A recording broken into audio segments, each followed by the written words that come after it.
Hi everybody, Elizabeth here with Country Peony and welcome to the Country Peony Studio. Here I focus on simple and inexpensive crafts, and I love needle felting, and number one question that I get asked about needle felting is what tools to purchase and where to get them from. So that's what we're going to talk about today. So I love Clover's products, but I specifically love their needle felting products. And if I were to recommend one needle felting tool, I would highly recommend Clover's pen style needle felting tool. It's super versatile. It comes with 3 needles and it also comes with a guard. And so it's a great tool to start with, and it allows you to do larger projects, but also more detailed projects. And you also need a large felting mat. I recommend the large size because it allows you to do bigger projects.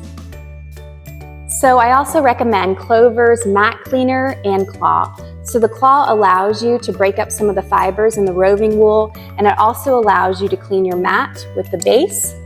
And then the next tool is Clover's needle felting tool. So this one's great because it allows you to do more with less because it comes with 5 needles. And I really like this one. It's really, really simple.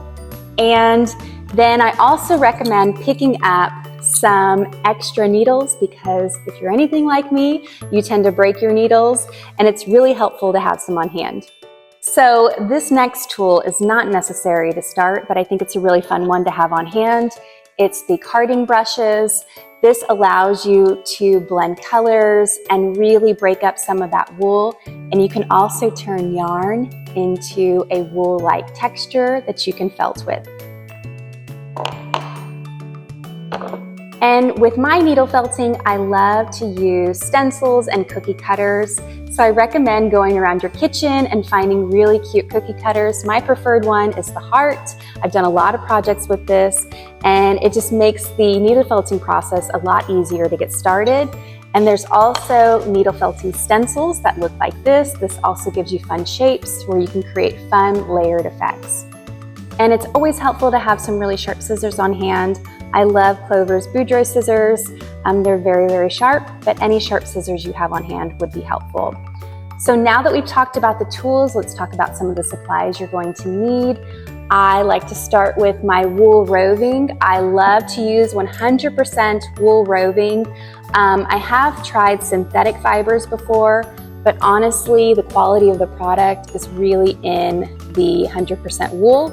But whatever you have lying around, you can just play with it and test it for yourself. And then it's always fun to incorporate some yarn into your project.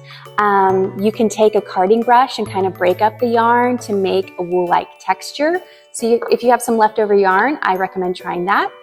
Okay, and then I also like to use felt crafting felt, we'll call it.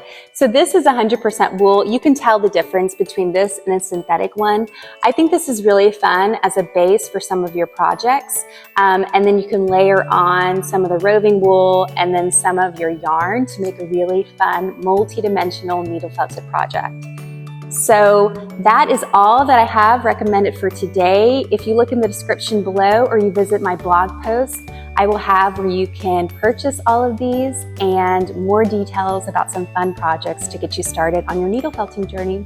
So thank you so much for following along. If you liked today's episode, I recommend you subscribing because I like to send out fun details about crafting projects. Until next time, happy crafting.